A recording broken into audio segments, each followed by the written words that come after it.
global stage. Claim your fame. MoveQuest. Start the game.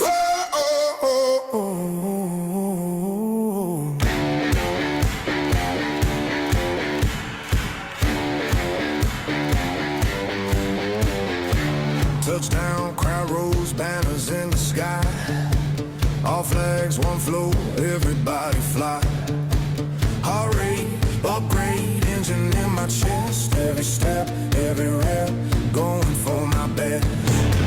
Clock ticks, sweat drip on the painted lane. No script, just grit, just muscle and brain. I came from the grind, from the long dog miles. Now the world locked in on my profile. Welcome to the MoveQuest games. Earn that MQT for your pain. If you feel that burn in your veins, put your hands up high. MoveQuest games. Every loss, every win, every trial. We were built for the sweat and the strain. The elite are flexing their fire.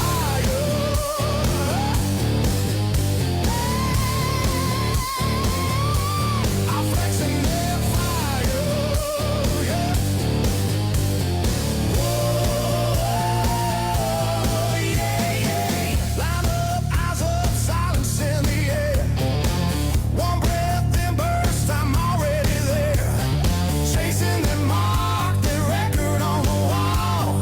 Either I rise or I learn from the fall. Friends turn rivals, rivals turn fam. All in the circle, we respect the slam. Oh, data on the board, story in the skies. We're the ones turning hustle into stars. Welcome to the MoveQuest games. Earn that MQT for your pain. If you feel that burn in your veins, put your hands up high. MoveQuest games. Every loss, every win, every trial. We were built for the sweat and the strain. The elite are flexing their fire.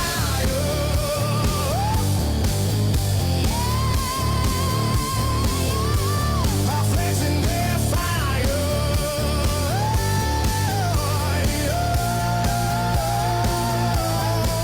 From the block to the track to the mat to the ring. Every move that you make is a crown, is a ring. From the screen to the street to the roar of the stands. All the grind, all the time in your hands. Hands up. Hands up. Welcome to the MoveQuest games. Earn that MQT for your pain. If you feel that burn in your veins, put your hands up high. MoveQuest games. Every loss, every win, every trial. We were built for the sweat and the strain. The elite are flexing their fire. Yeah.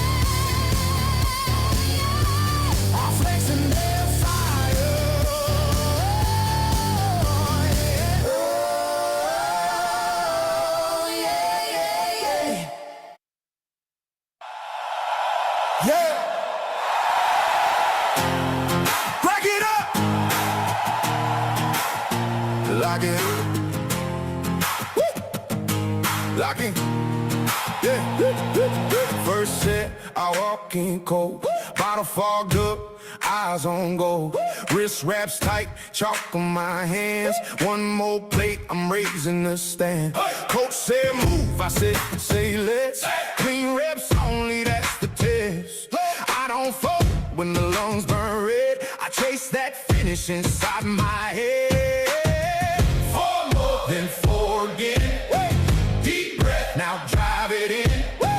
Grip hard, don't you slip. I want that burn, I want that hit. Rack it up, all day, all day. Lock it in, go, go, go, go. Hardcore, I don't play. Put in work, then walk away. Rack it up, one more sweat. Lock it in, no, no regret. Hardcore, hear me say, earn that sweat every day. Leg day calls, I answer fast. Spaces up, let the numbers crash. No weak form, no lazy frame. I'm built on grind, not hype or fame. Plate by plate, I stack that low.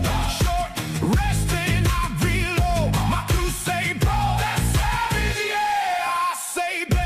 I add 2 more. 4 more, then 4 again. Deep breath, now drive it in. Grip hard, don't you slip. I want that burn, I want that hit. Rack it up, all day, all day. Lock it in, go, go, go, go. Hardcore, I don't play, put in work, then walk away.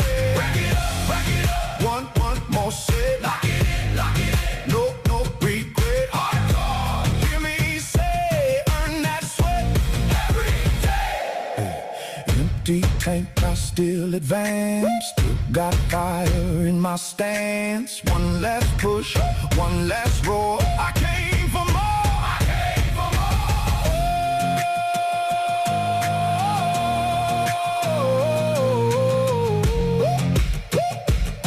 I came for more.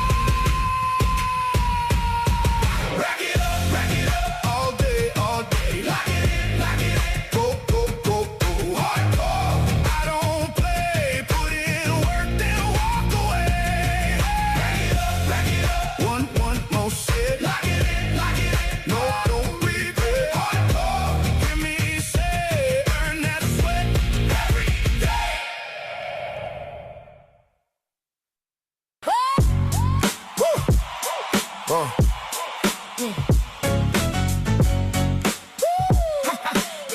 Yeah.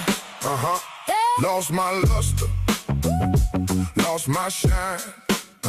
Skipped a few rounds, let the mirror lie. But I'm back at the door, laces tied tight. Hard on the floor, now I'm ready to fight. One more rep, one more mile. One good look brings back my style. Mind on fire, feet on time. I'm not gone, I'm just rewired. Back in my groove, back in my groove. Watch me move, watch me move. Back in my groove, Back in my groove. I'm getting strong. I'm getting loose. Early alarm, clean white tee, water on ice, no excuses for me. Lifting that weight, learning that grace, educating my mind face to face. Sweat on the bench, beating my chest. I came for the work, I came for the best. One more set, one more breath. I can feel what I almost left. Slow built up, hard won truth. I don't need luck, I need the proof. Back in my groove, back in my groove. Watch me move, watch me move. Back in my groove, Back in my groove. I'm getting strong. I'm getting loose. I rebuilt my name from the ground up, Brick by brick. cup by cup. New day, new frame, new mind, new drive. I found that spark. I'm back alive. I'm back alive. Back in my groove, Back in my groove. Watch me move. Watch me move. back in my groove. Back in my groove. I'm getting strong. I'm getting loose. Back in my groove. Back in my groove. Look at me now. I'm in shape. I'm in bloom.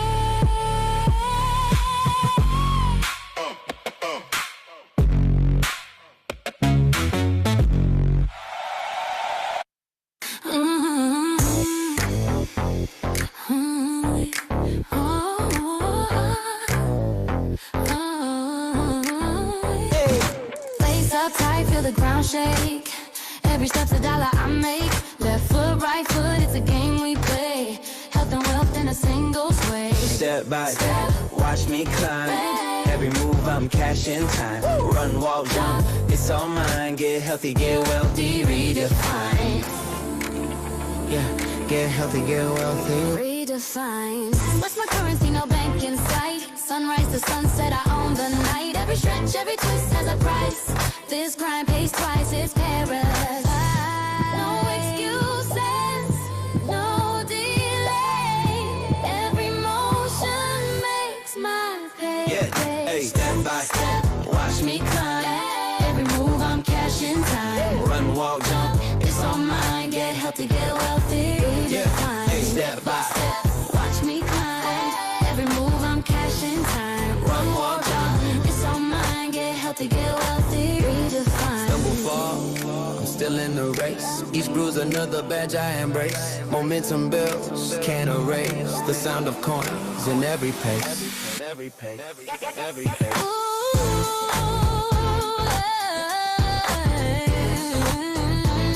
Yeah, come on. Get healthy, get wealthy, redefine.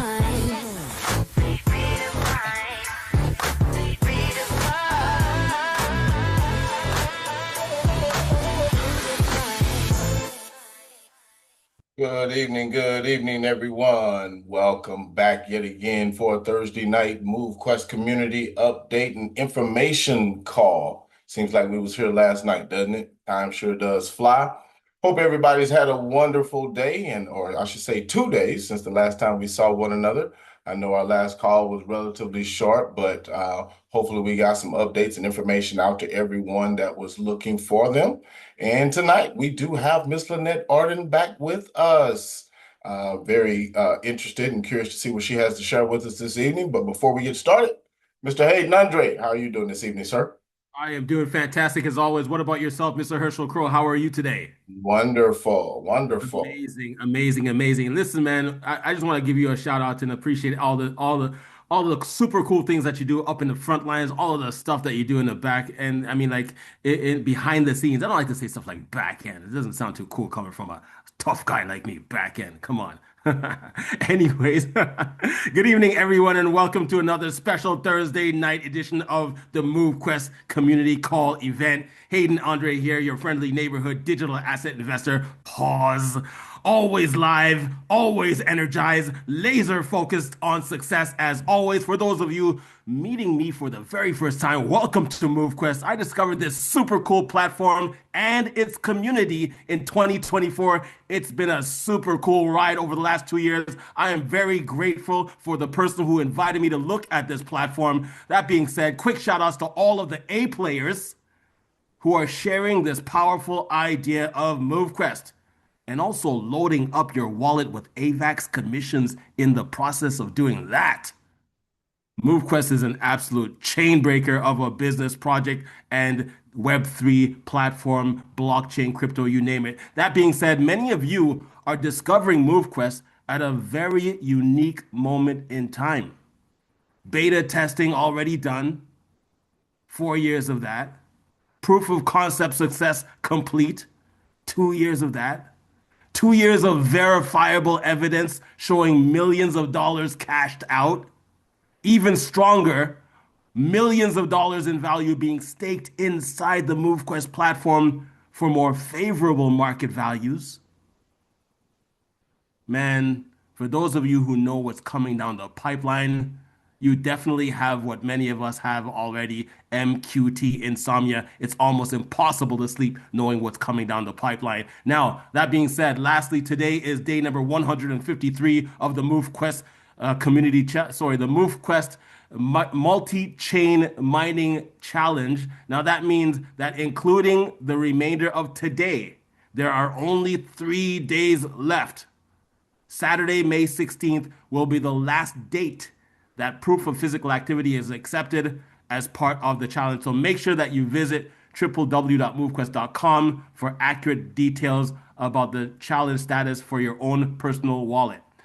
Now, there is only one official MoveQuest website, www.movequest.com. Make sure that you are connected to the right site. Machine mode in full effect all day, every day. Stay focused, everyone. Stay rich, max out, and level up. Herschel Crow, back over to you. All right. Well, we're not going to have everybody tarry this evening. We're going to go ahead and get the ball rolling and allow Miss Lynette Arden to go ahead and let us know what's been keeping her busy the last few days or what have you. So, Last few days. How about the last 4 years? But definitely these last few days, oh my gosh, I didn't even go to bed. I think it was Monday night. Yeah, because Tuesday, I'm like, my brain wasn't even functioning. There was no way I could do a Zoom. You guys would really see what stupid looks like if I would have done Tuesday night Zoom. Yeah, that would not have been a good sight. All right, so I'm going to get right into it and share my screen. And we'll do this one. First thing I'm going to go over is what we're working on finishing up this week. And that is our new website. Can you guys see this? It's coming. I'm trusting that my screen is showing. Are you guys seeing my screen? It is now, yes. Now we can are. see it. Yes. Okay, good. So this is what you guys, I've already told you, like I have been over the last 3.5 years trying to describe what I want the Web3 to look like, what I want the dashboard to look like. And everyone that we've hired or has given us, and it's so funny because they all claim to be the best of the best. Like, you never will find a better designer than that person. And I didn't like it. So we tried a new designer. Didn't like it. Try a new designer. Didn't like it. While lead was getting frustrated, I'll just do it. I didn't like that either. So I finally just did it. And I'm not saying it's perfect, but now I've at least got the look and the feel that I want. And then when we bring a designer in, they can go off of that and probably make it even better. I just wanted the basics, to give people just what is MoveQuest. And so it's broken down into very simple steps, gives you a pretty clear idea of what is here, basically how the ecosystem works, what our principles are, how we work, why we came up with MoveQuest, and the idea that it's based on why we're different than everything else that is already out there. How we've, basically the infrastructure that's live today, what everybody is using today. And of course, we're always got something to do with the site. Then we go on to discuss why a person would want to be involved with MoveQuest. And then as we go down through, we talk about MoveQuest protocol, which is layer 2. The MoveQuest blockchain is layer 1. We're currently mining on Avalanche. And then, of course, as BNB is updated and we bring the other blockchains live, it'll show the blockchains that are currently live here. We give them the real network, real numbers, all verifiable on chain. All they have to do is click it. It'll take them over to verify all that information. We'll have our first 3 testimonials in this portion of the website. Then we're going to have a dedicated page for testimonials. So if you guys want to submit testimonials, people will be able to click from the outside and listen to your testimonials. Now it describes MoveQuest for the users and MoveQuest for projects. Once a person clicks this, it's going to give them the opportunity to decide, am I new to crypto, kind of know a little bit about crypto, or I'm really good with crypto? And it'll open them up into the path they need to help them get set up. They may already have a wallet. They may already have it funded, so they don't have to go through all those different steps. And then we end it, with our closing line, and then all of the links that they need will be down here at the bottom. Okay, so this should be done and completed, I'm hoping, by the end of this week. Just simple, not a bunch of, craziness. The inside dashboard, okay, when a person gets started, I'm going to walk them through the steps. They connect their wallet, the activation, the mobile app, and then they're done. All right. From there, it's going to ask them, actually, I think it's over here at the activation. There's one, they can skip it too. Okay. So they don't have to do an activation code if they're just coming on the website. So it's not going to stop them. But let's say that down the road, they're like, oh, you did share it with me, but they didn't put in their activation code. We're able to do that for you once that takes place, if that ever happens, just so you know. Here they can fund their wallet with AVAX right on the site, and they can create their PIN. If they don't want to do it, like I said, they just say, I'll do this later. But it gives them the options. It's pretty clear. There'll be a PDF up here that they'll be able to click. Now, once they've gotten started, this will disappear. It will not show over here on the home page. Then it's going to open you up to your office. And this is where you're going to find all like the global stats, how many MoveQuest have been mined. I believe this is over the last 2 active rounds. Or maybe that's for the week. Okay, MoveQuest that's been mined for the full week. All the stats, okay, global stats are going to be right here. This here is just the menu that's over here. So this here is the first section of the left menu, second section, third section. Go to the mining dashboard. It's going to give all the global stats right there. They can mint miners from here. They can decide which miners they want to mint. Explains all 6 miner tiers, including the Phantom and the Navigator. They'll be able to claim their Phantoms from here. They want to start the incubator or go. It's jumpy a little bit. Wally will have to fix that because I'm using. He's still working on this, just so you guys know. That jumping part won't be here forever. They can go into the incubator. They can mint with Q-chips. Jeez, that's going to drive me nuts. Or they can evolve their existing miners. Everything is right here at their fingertips. Here it shows you where your miners are, how many you have of each miner. Gives you an idea right there. Mining doc, it's going to show you how many you have. This doesn't have any mining. No docks, no miners in the mining dock, but they'll be able to drag, drop, unlock, and manage their mining dock right from here. If they want to see what their inventory is, they can see all tiers, Trailblazer, and you can also organize it from lowest power first or highest power. If you're evolving your miners, you want to use your lowest powered. You want to keep your highest powered with you so you can organize your miners from there.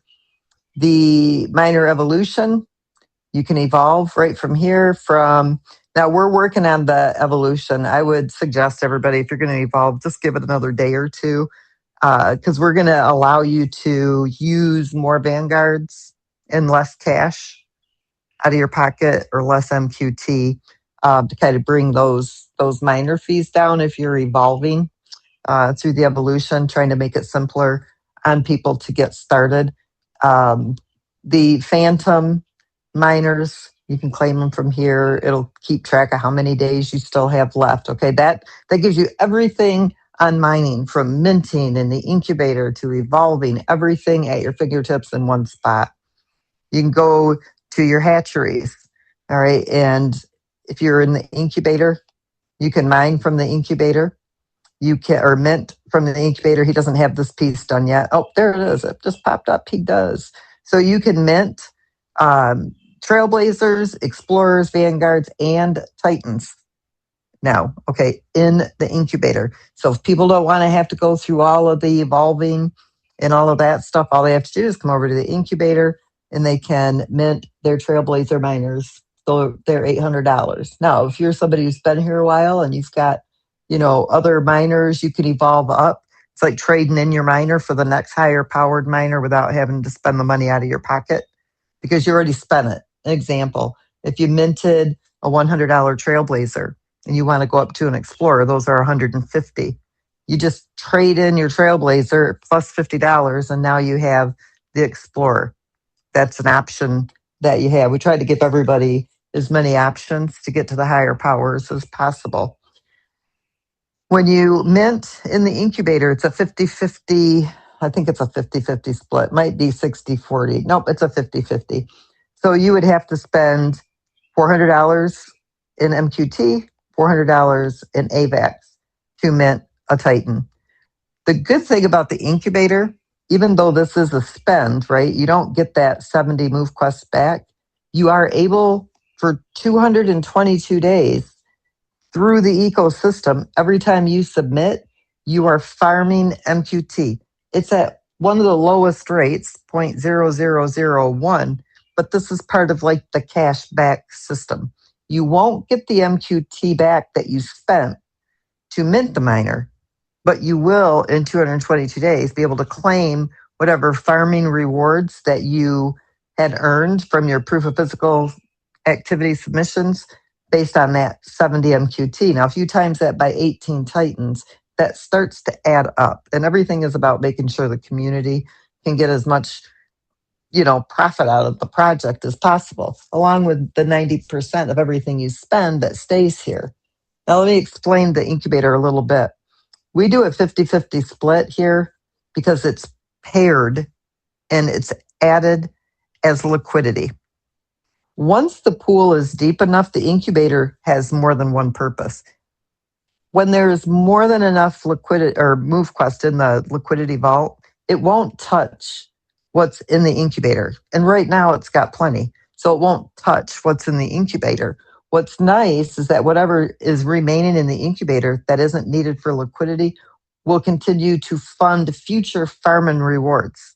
So when we're talking a halving that takes place in 2 years, and then the farming would split in half, it won't have to necessarily be cut by 50% based on the amount of MoveQuest that's in the incubator. So as the community is growing, this becomes very significant because while you're building the community, you're also building your future farming rewards. Hopefully that makes sense what I'm saying. You can come in through the nest. You've got the golden hatchery, the learn and the explore. So this will tell you everything you need to know about the hatcheries. You got the full PDF deck that explains it, and then it also will show you all of the global stats. Okay, we give you all the information that's available to you. What we do is we pull all of that contract information in to your office, your back office here, so that you can see everything. Not everybody knows how to go and read smart contracts. You don't know how to go into the read function. You don't necessarily know what the calls are or how to make those calls. So we bring all of this data from those smart contracts right here to you so that you can see everything. You can look at the overview, what the capacity is of the hatchery tiers. We got to get rid of that hot pink. Don't like that. I'll let Waleed know. We've got tier 1. It'll show you it's 32% full. Tier 2, tier 3, tier 4, and 5 are full. It gives you the incubator as well.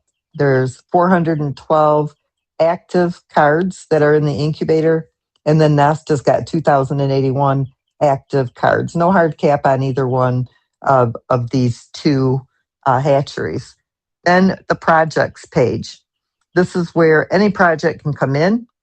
They can submit their project for validation, verification. We don't want to bring junk projects in, right? We want to bring in projects. We give them everything they need. You can take a legitimate project, right? A person that or group of people or whatever that have created something but run out of money. Or maybe it's a new project and they want to get started. They can use the MoveQuest protocol just like we do. It gives them full utility, it builds their liquidity, and it operates for them just like it does for us. So they can come in, they can learn about it, they can find out how everything works, and then they can submit their project for review. All right. Then we, right now, as new as we are, we want to work with legitimate projects. We're not here for pump and dumps and in the crappy projects, right? We want to make sure that who we're introducing our community to is operating with good, solid projects. Now, when this gets too crazy and too big, at some point, we won't be able to manage the type of projects that use the protocol unless it's a for sure, like it's a scam or a phishing or whatever. We'll know that through verification. But they're bringing their own communities. That's when this community has got to have enough knowledge to say, I don't really want to use that project. Because see, what we do is they're able to set up and they have all their own smart contracts. They have their own mining pool. They have their own submission pool. They have their own hatcheries. We give them all the tools to operate just like we do. But then the community is going to have to make their decision on whether they think that that project is a good project to be involved in. That's where those projects have got to be on their toes, because if they want the community to submit for their token, then they got to do it the right way, right? And so we've got all those guardrails in place. But to start with, we're really looking for really good projects or people that want to start a project that are legitimate people that have something that is good for the community. Now, once they start bringing their own communities, it opens up the floodgates to all the other projects that are using MoveQuest. It gives more eyeballs on more projects. Now you're talking about this global collaboration. I mean, it operates just like, thousands of projects are on sushi, thousands of projects, tens of thousands of projects, on Pancake Swap. We're going to these. MoveQuest is the same way. Projects will be able to launch their project here and be able to use the same utility that we've built in place for MoveQuest. On top of that, they'll be able to build their projects on the MoveQuest blockchain. So there's lots of, reasons why this is a protocol. Here you'll see all your wallet information, the overview. And you guys, this may look confusing a bit, but it's really not. You'll see when you get in here, you'll have the PDF that describes everything, but it really has been simplified. You can fund your in-app spending wallet. You can send tokens to any external wallet address. Okay, it doesn't have to be your own. You just type in their wallet address or the username that you have saved in your file. Claim your Q-chips. It gives you any of your pending claims. We haven't changed this yet, but we are. When we're done with this dashboard, it'll be 10 cents a day to claim, period.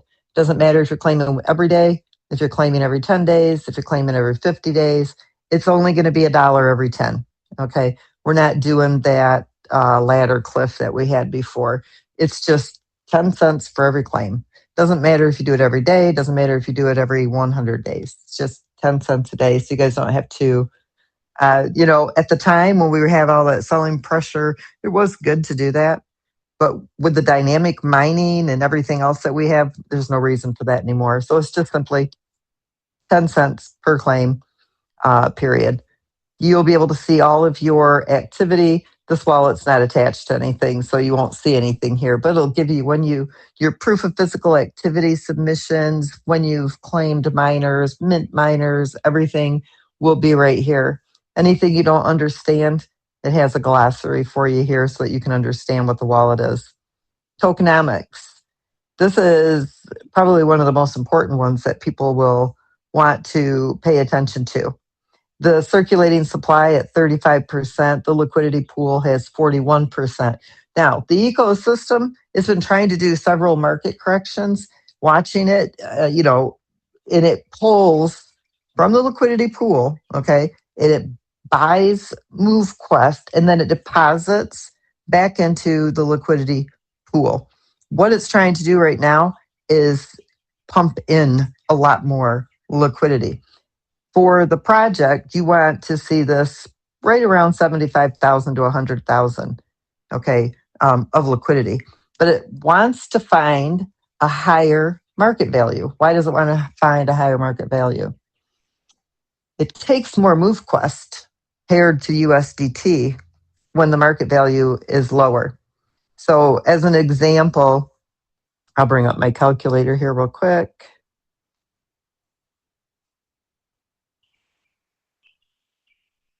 Just so I can show you guys what I mean by this. If we've got $100,000, where's that mark? Where's my calculator right here? Let's say there's $100,000 waiting to go into the liquidity pool. You take that $100,000 and you divide it by the market value of 568. It needs 17,605 MoveQuest tokens. Okay, that's what would be added into the liquidity pool. Now, if you take that same 100,000 and you divide it by, let's say, $8, it only needs 12,500 MQT. That's a difference of 5,000 MQT tokens. So when the market value is low, the ecosystem doesn't really want to use up that many MoveQuests out of the liquidity vault at a low market value. And when there's not that many circulating, then it's a safe spot. And not only that, it leaves us at that 232% liquidity coverage. So when it tests the market, tries to push the market value up, and if there's a whole lot of cells that come after it, then the ecosystem just kind of lulls and it's like, okay, we'll wait until we can get back up there. So as this circulating supply begins to decrease, And it helps it decrease, okay, because it pulls extra out and doesn't put it back in and it stores it away. What it's trying to do is bring this down low enough to decrease that selling pressure, bring the market value back up, and then push in that liquidity to stabilize it at the higher market value. So these are all things you kind of want to watch, pay attention to, listen to me on my call so you kind of understand what all this means. This here is an important part to look at too. Go to the contracts, the liquidity vault. Right, this is all the MoveQuest that is currently sitting in the vault for liquidity. It's currently at the current market value, holding $12 million worth of MoveQuest that can't go anywhere except the liquidity pool. I can't dip into it. Waleed can't dip into it. We can't give it away to influencers. We can't give it away to our friends. We can't give it away to our family. It sits right there. It belongs to all of you. That liquidity vault belongs to the community. And it can't go anywhere except from this vault into the liquidity pool. That's it. If there's somebody who's interested in buying a decent amount of MoveQuest and the pool doesn't support it, it can take from here, but it has to go right to the liquidity pool. So let's say somebody wanted to buy $20,000 on MoveQuest and they wanted to go into the hatchery or something. I've had people that have asked me, what if we want to add $1 million? We want to go in there and buy $1 million. Well, you couldn't do that. Could you buy $1 million from the MoveQuest vault? Okay, in order to do that, that $1 million would have to be paired to $1 million worth of MoveQuest and then added to the liquidity pool first before that could happen. Because it has to make sure that if that much MoveQuest is outside of the liquidity vault, that it's been paired and fed into the liquidity pool to support it first. Hopefully that makes sense to everybody so you understand if ever anything was to transpire outside of that liquidity vault, it would only be in that case. But before that could happen, that liquidity would have to be added into the pool first. So that would be the only time that anything could happen with that liquidity vault. And at that point, it's still transparent. It still shows the track on the blockchain. You would see a large amount go into the liquidity pool first before you would see a spend out of the liquidity vault in that manner. And it's never happened. So, and it doesn't need to happen. But in the case where you talk like whales or that kind of a scenario, if somebody went to the pool right now to buy $1 million of MoveQuest, they would only get what's in the pool.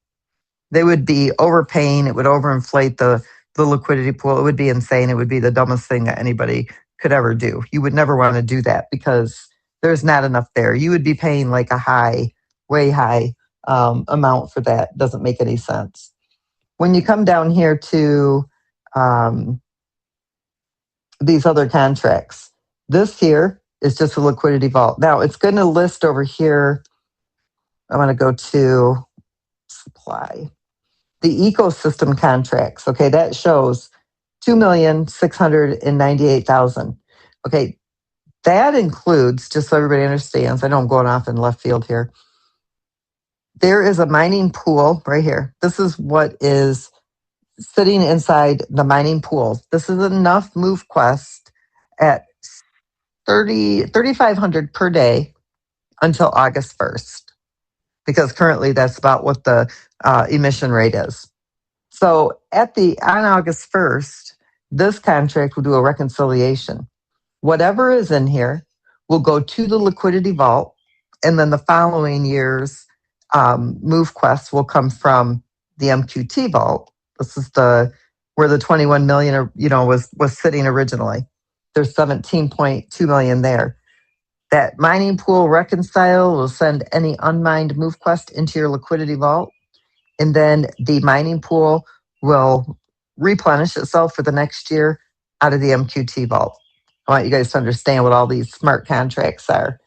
The rest of that MoveQuest, that 2.6 million, 4 times a year, the boost contract, the mining dock, the evolution, not the golden hatchery, not the nest or the incubator, only those. They will all send over to your liquidity vault. So all of this MoveQuest that's sitting here in these other contracts, that's all waiting to go into the liquidity, not the golden hatchery, sorry, these here, all waiting to go into your liquidity vault. All of that MoveQuest belongs to the community's liquidity. There's already so much MoveQuest sitting there waiting to be paired to USDT. And this is what's important about our project.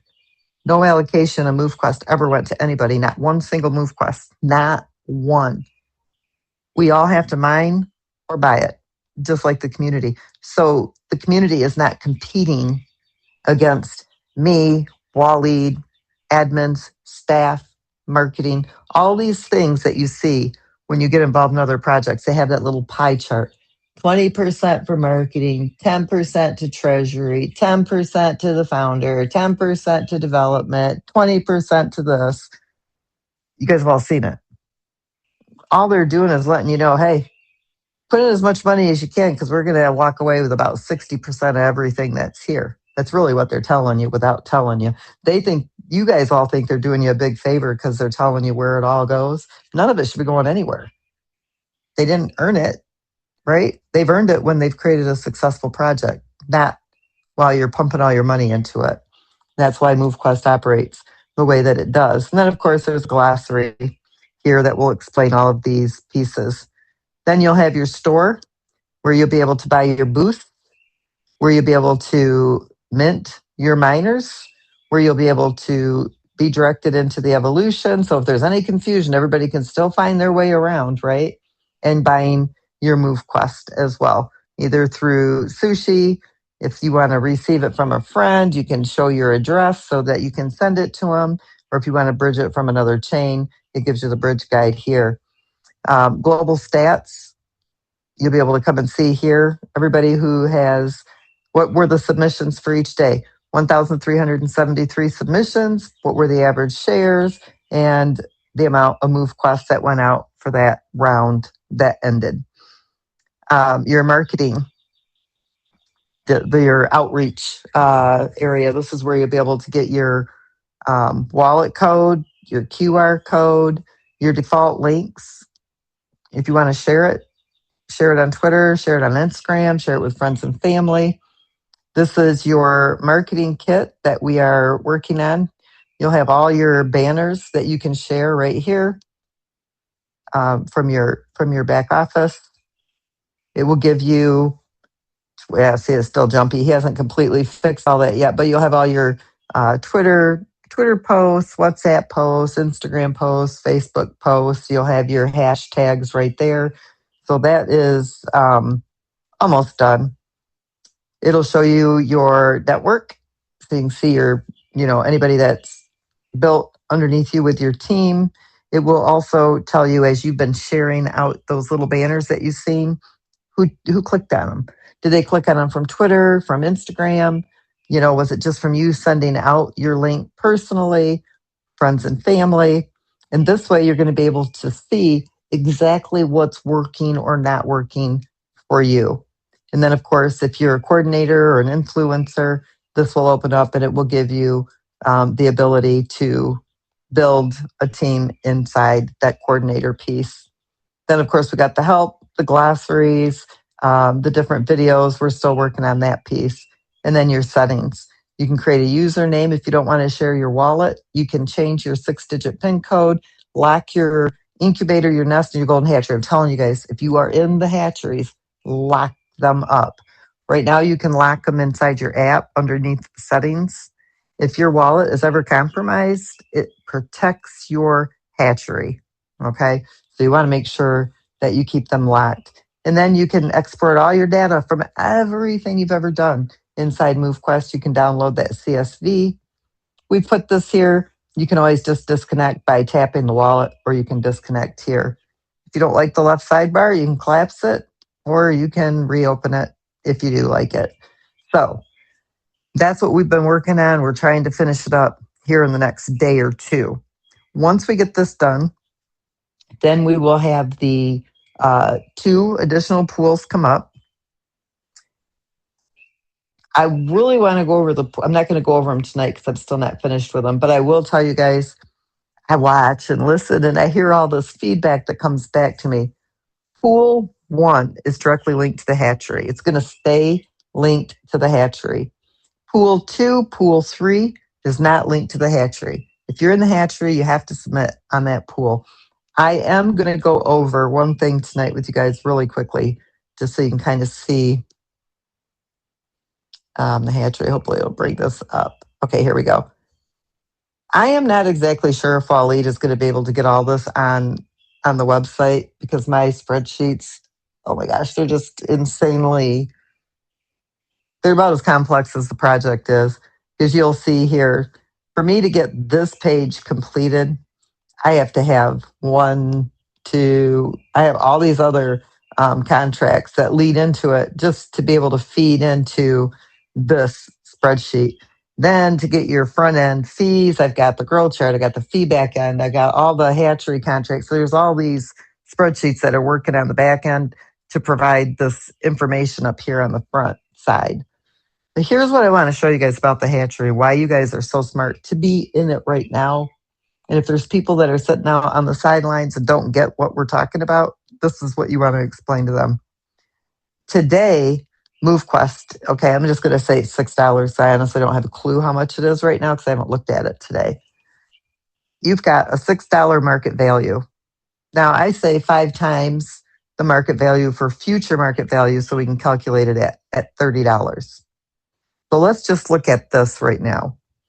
If you want to take $100 and you want to buy the MQT so you can deposit into the golden hatchery, you would get 16.67 MQT tokens.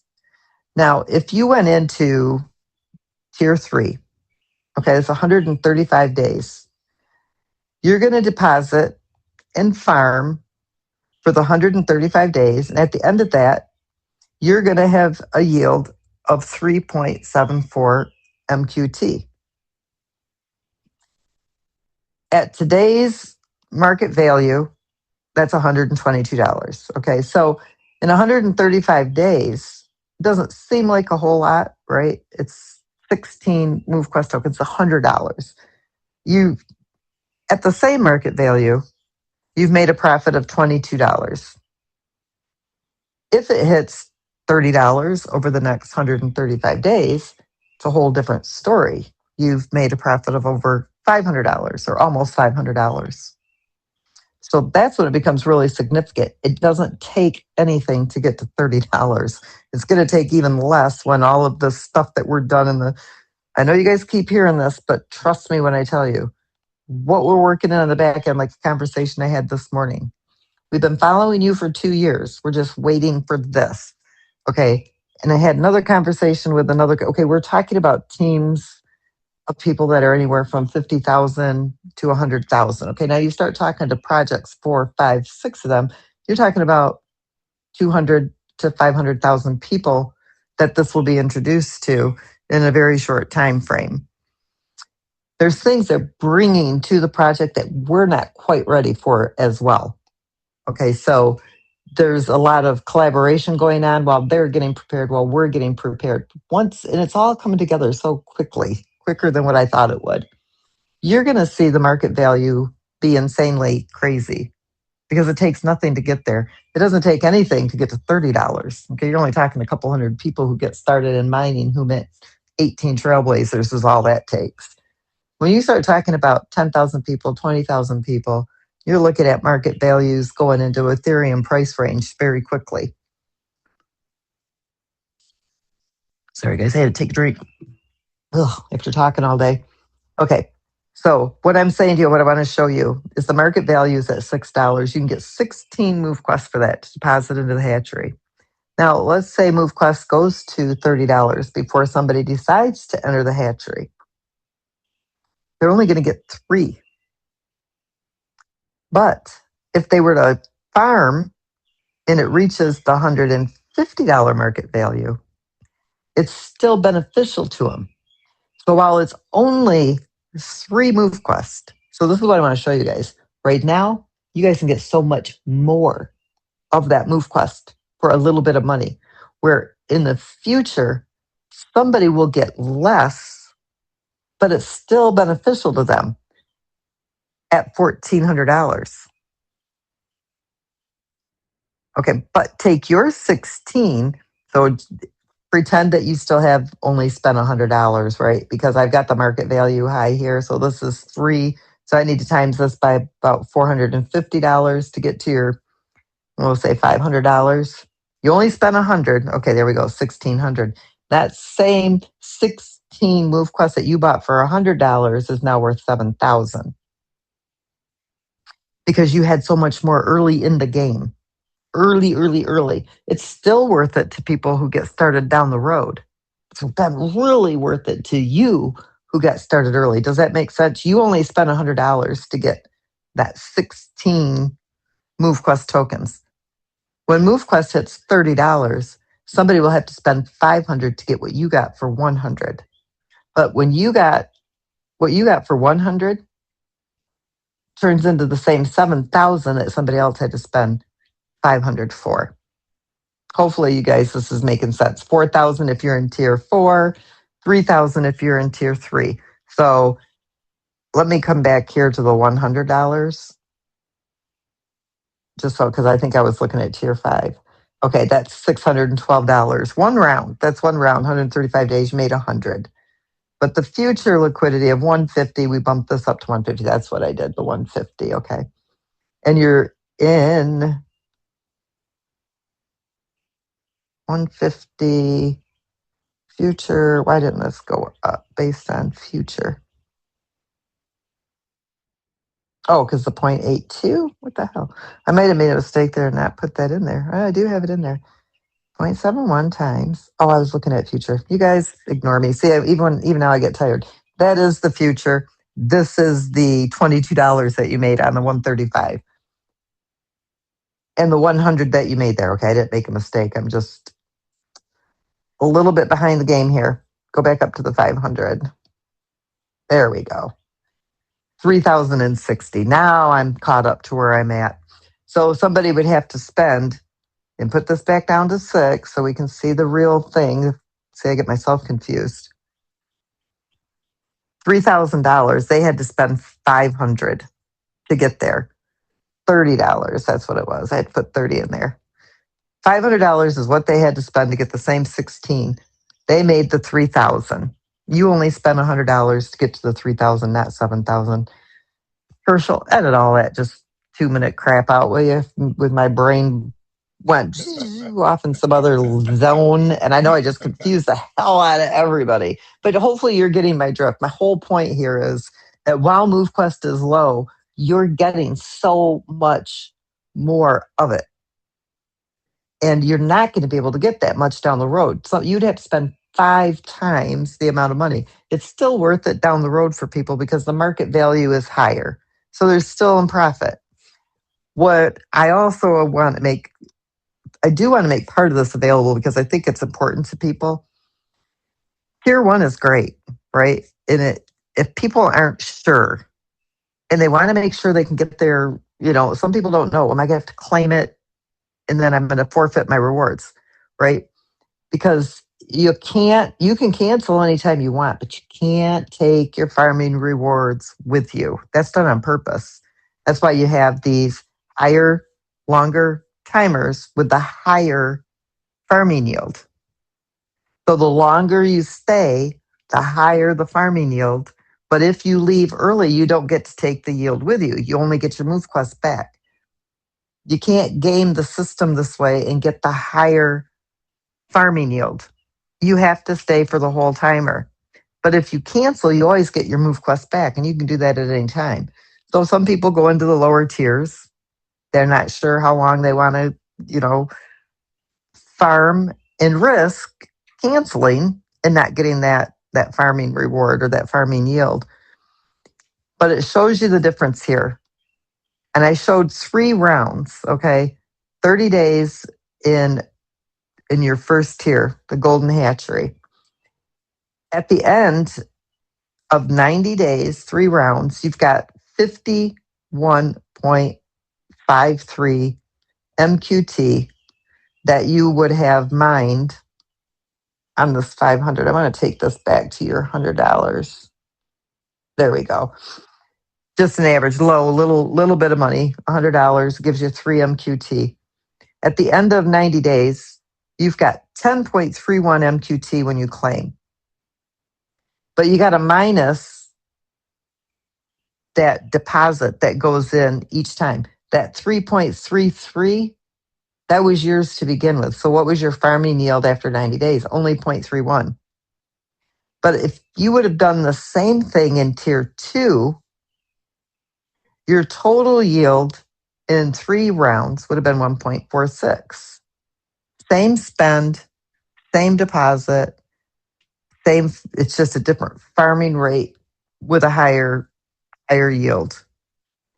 Then you've got tier 3, which would give you 5.19 MQT, tier 4, 16.99 MQT. Tier 5, of course, is insanely high. It's 99 point, these are, I had to extend this over here for 2 other columns, so that means nothing there. 99. Okay, you guys, think about it. You buy $100 of MoveQuest, and it's only 3 MQT, and at the end of 1 year, you've got 99.3 MQT. This one here, the only way you'll get into tier 5 is when these cards come up. Only 75% can be renewed. The other, and that will open up 25% every time a card is renewed. Okay, so that's how you can get into tier 5. Same thing with tier 4 at the moment. The only way that tier 4 still has 5,000 that can go, that it can expand to. But right now, the only way the hatcheries would open up anymore is as the community grows. So you'll have to depend on that rotation. That 75% when they renew, that only 75% go in, opening up 25% for new cards. What determines that is how much is sitting in the nest waiting to go, whether it'll be 5%, 10%, 15%, but as high as 25% would open up as the cards claim. So that dynamic piece will be going in as well. So everything is automated based on community growth. Now, for those of you that have done like the 500, 5,000, there's a lot of MQT in there. Some of you have just mined a bunch of it. It doesn't cost you anything to go to the hatchery. You just have to do the proof of physical activity. You can see the differences here. So, do you want to do the 30 days at a time? That's great. But you just have to do more rounds. That's all. You just have to keep renewing. But it'll get there for you. It just takes more time, is all.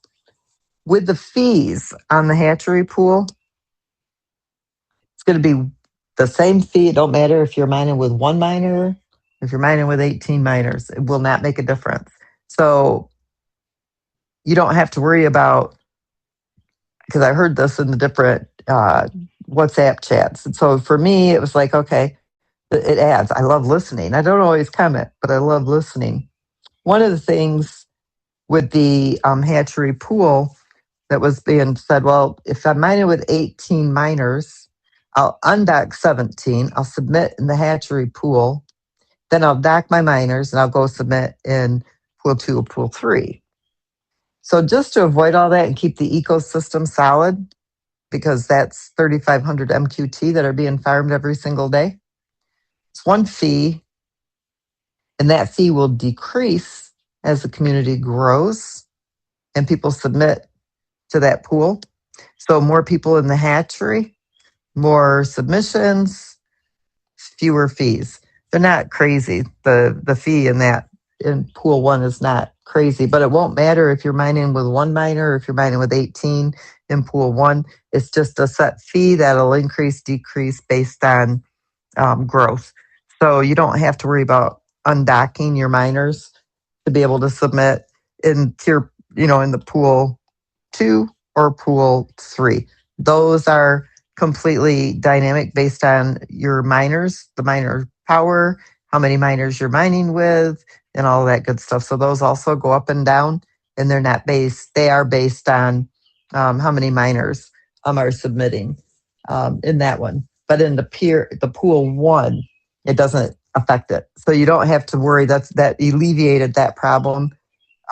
People saying, "Well, I wouldn't have time to undock my miners, so that I'm submitting with less miners for pool one and more miners for pool two and three." So we fixed that. You don't have to worry about it. It's just don't matter if you're mining with one. Doesn't matter if you're mining with 18. Doesn't matter if you're a navigator. It doesn't matter if you're a Titan. It's just one fee for all, and it goes up and down based on the number of wallets that are submitting. So hopefully that helps everybody out there. And from what I was looking at today when I was testing it again, they're actually not bad fees at all. So it's not going to be like, oh my God, I got to pay $18 for being in the farm. It has nothing to do, it won't be anything like that. It's actually pretty reasonable. I was surprised. That's all I got today. All right. Well, thank you for that information and run through of the website. Do have a couple of quick questions here. One, just to get some clarity on the Q chips. I know at one point in time, there was discussion in reference to the Q chips being able to be used for up to 50% of the evolution process. Is that something that's still going to be implemented, is implemented, or? I don't know yet on that one because it's not coming back as favorable to the ecosystem. So once, if we list that token, it would be a different story, but it's not at the moment. So right now, its only function is to mint miners at this time. Now, we do have future use coming, but it's not implemented at this time. And I can't right now do the evolution with the Q chips yet. Okay. Now, I'm not saying that we won't do it. It's just we're not able to do it yet with the ecosystem. There's just not enough growth to justify it at this time. But there's quite a bit that the Q chip is going to have a big role. Okay. I can't explain it all right now because everything is still in the works, but I will tell everybody, and I've already talked to some of you about it, and I'm not releasing it. I'm just going to give a hint. Come August 1st, that's our 2-year anniversary mining on the Avalanche blockchain. And I am doing something extremely off the wall for that day. And I am only doing it for people who are submitting. So if you're not submitting, I'm not telling you what I'm doing, but Hayden and Herschel do know, and they know that it's completely insane. And all of you who have spent money on miners and you've been here submit, you're going to be so excited come August 1st. I've already talked to Waleed, who pretty much shook his head too, but he's getting it ready to do. So I'm not telling anybody what it is because I don't want people to be, here's what I want to say. I don't want to have people engaged in the project only because something's coming. I want you to be engaged in the project because it's been beneficial to your health. You'll love being a part of the community. You understand what we're doing, and you've been here to support the project while we've been in these development stages. So I'm not telling anybody what it is because I don't want to manipulate somebody into doing something that maybe they wouldn't have done otherwise. Just knowing that what I am doing is completely crazy. Probably none of you would be able to even figure it out. And those of you that have been here will be excited on August 1st. Those of you who weren't, that's okay because you haven't been here anyway. So it wouldn't come to you anyhow. But if you're engaged now, you become engaged if you're new. Even if let's say this was 30 days away and you're somebody who's new and you were engaged for that whole 30 days, you'd benefit too. So if you've been here and then we're gone and you come back, you'll still benefit. But you're going to have to be engaged, right? You're going to have to do the proof of physical activity, be engaged with the community, show up. That's all we're asking if you're engaged. So yeah, we'll announce it on August 1st. Probably won't even announce it. You're just going to wake up, check your back office, and go, holy shit, what'd she do? All right. Next question, and I know that well, I already know the answer to that is yes, and there's no way to know when, but we need growth. The question is, will the last three dock slots ever open up that we're seeing in the back office right now beyond the 18th? Waleed and I have talked about that. So there would be no benefit to a person doing that other than pumping money into the project. That wouldn't benefit you. It wouldn't benefit anybody right now. It wouldn't serve a purpose except you'd be spending money and it really wouldn't increase what you'd be mining.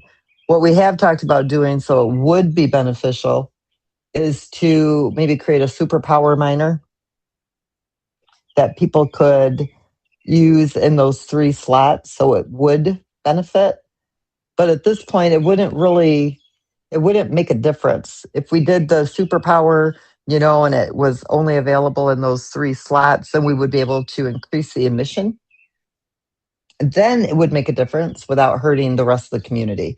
But right now, to open up those three additional slots, it doesn't make sense to do that until there's been significant growth. And I don't want to just open something up that people spend money on for no good reason, because you work hard for that money, right? So there's no reason to. I mean, if you take the existing community and you unlock those three dock slots times $100, that's $300 per person who did it.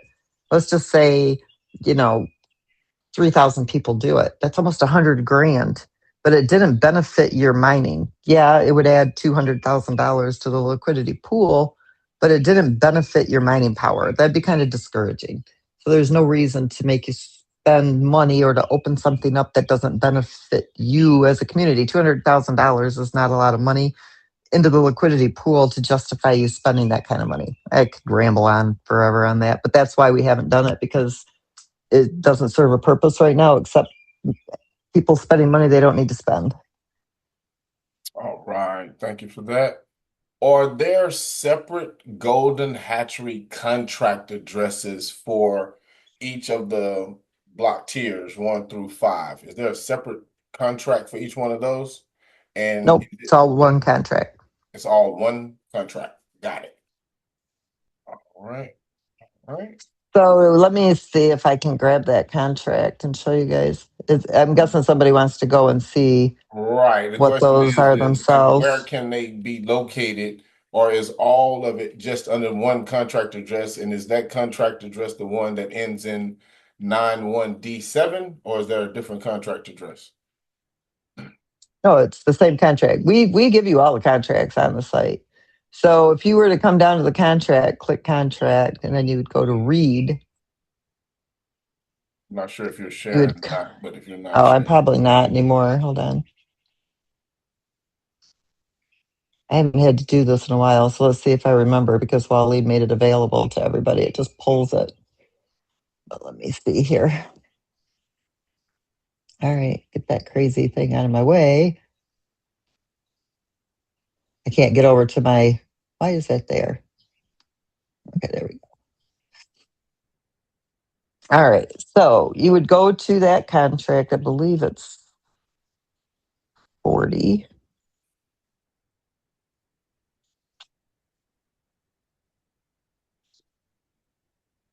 Let's just see. All right, right there, it will tell you how many are staked in that contract. So if you come back over here to the website,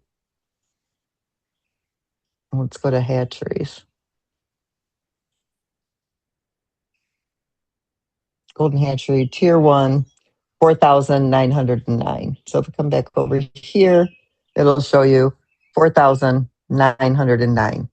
Okay, that's 18 decimals. So you just look at the first four. Then, if I want to know what's in Tier 2, hit query. It'll show you that there's 5,370 in Tier 2. Tier 3, query. It'll show you that there is, must be 63,000. What's in Tier 3? Without me going and adding up all my decimals. Yeah, 63,438 You just have to add the decimals, count backwards so that you can see 4 query 700 or 7, I'm sorry, 795,000 is what is in the tier 4. Tier 5 isn't even 50,000. Now, just to explain to people up here, if you come up here to where you see tokens, right? And it shows 771,819. All right, you guys see that number? And it doesn't match all of this, correct? So what you do is you go into your stats. Does he have the stats here? That's not it. Where's my hatchery stats?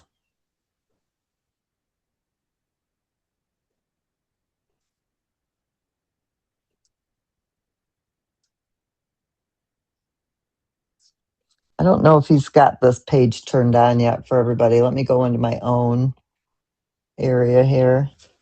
Ugh.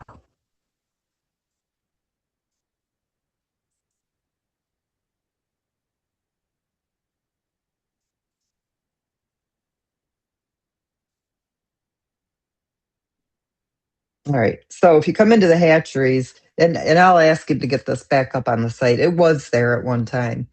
You'll see here the golden hatchery. It'll tell you what the whole total is all together. It'll here, and it will show you what injection is needed. So if you look here, 717,926 should actually be injected, but not now. Why? Because every single day this changes. So it gives a number. All that MoveQuest is still in the hatchery contract. But when people cancel, it takes MQT out. People claim, it takes MQT out, and then they put it back in to the smart contract. They renew. Every single day it changes. And so what this does is it reconciles, just like everything else does, every 3 to 4 months.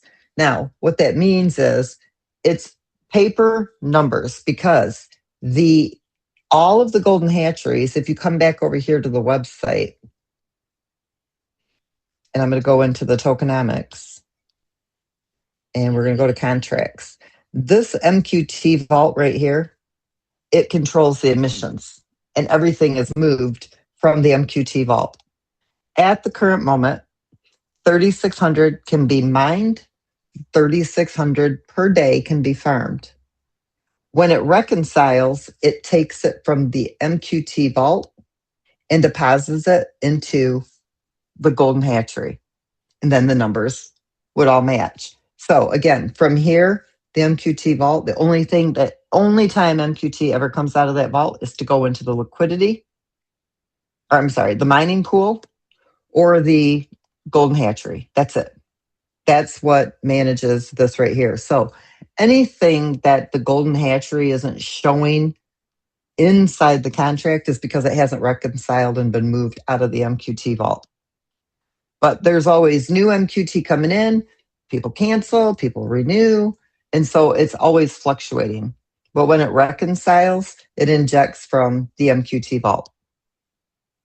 And that's what brings the numbers back up. So hopefully that I'm sure that's what the question was about when they wanted to know how to look at the contract, which is a really good question, right? Why is this different than what it actually reads in the hatchery? But that's why, because it hasn't reconciled with the MQT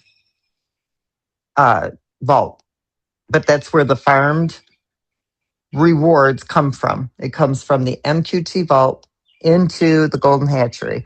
But right now, there's plenty of MQT in there. There's not even close to even needing a reconciliation, because there's so much in there, and it's there for 210 days. So it's already done one injection, and it's not due to do another injection till I'll have to look at my information, but I know it's coming up though. It's coming up very quickly. We're in what, month 5, 6. So it'll be next month sometime. So it'll happen again here very shortly. Another injection into the golden hatcheries. So you can see when you look at, let me come back over to this page here quick. Like here, The nest doesn't need an injection. It still has an overflow from the previous reconciliation that was done. The incubator injection needed 6,000 at one time. This read 000 because they had already done a reconciliation. So once it does that, you'll see that also on your dashboard of when it reconciles. And you can always go into the MQT vault if you come back over here to the MoveQuest. Where's it at? Where's the site right here? Contracts. You can go to the MQT vault and you can look up and you can see any activity that takes place from that vault.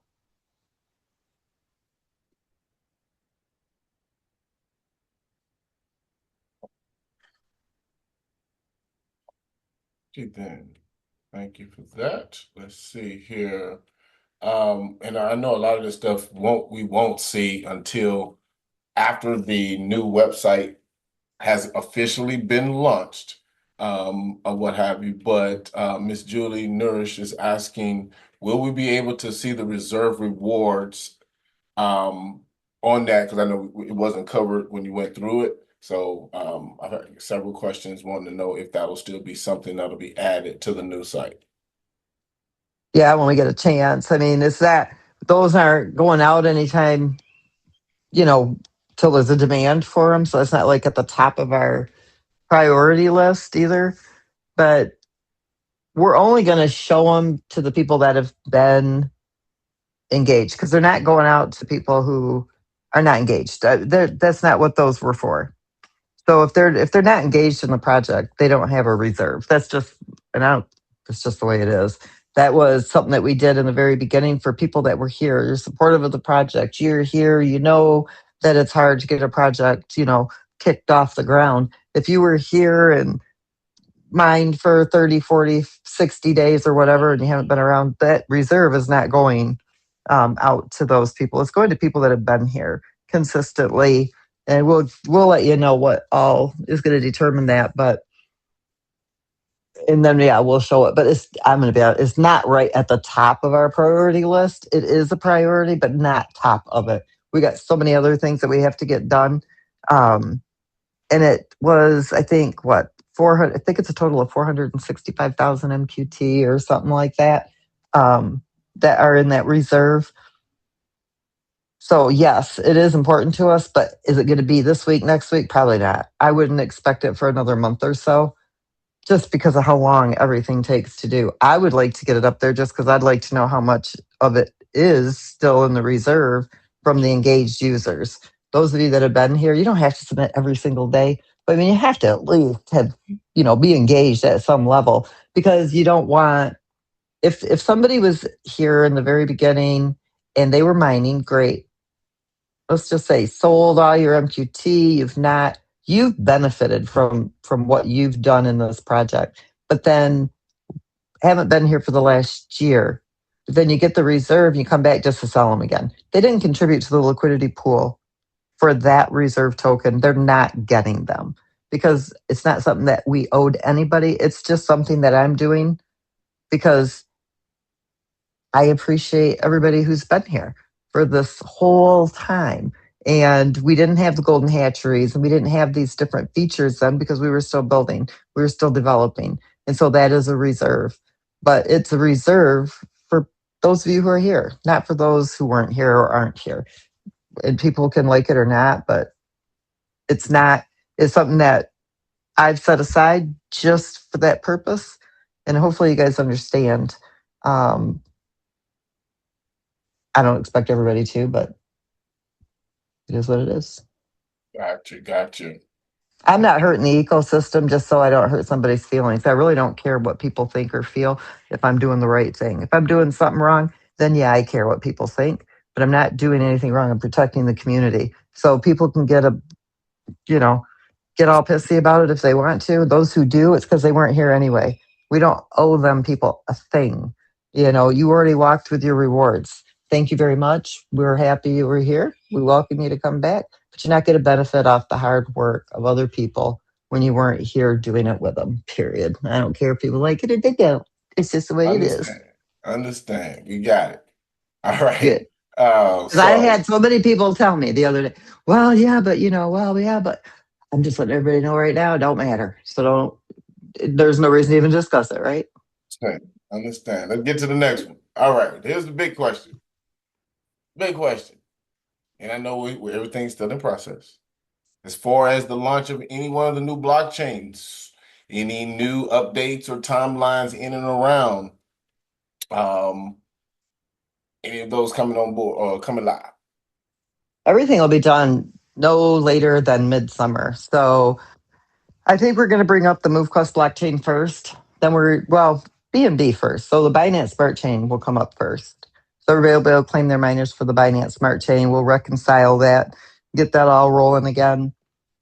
Then I believe, per Waleed's and my most recent conversation, a lot of it has to do with another conversation that won't happen until the middle of next week, which is huge for this entire community because it's involving another project coming on board.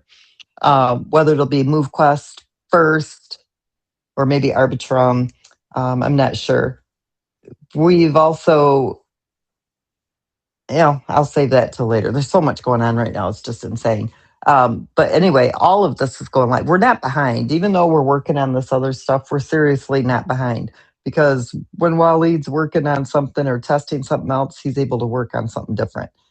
So we're working on multiple things at a time, but we're not behind by that much. Yes, by about 3 to 4 weeks, but I would say that by mid-June, end of June latest, we should have the blockchains up, including the MoveQuest blockchain. So we're not far off.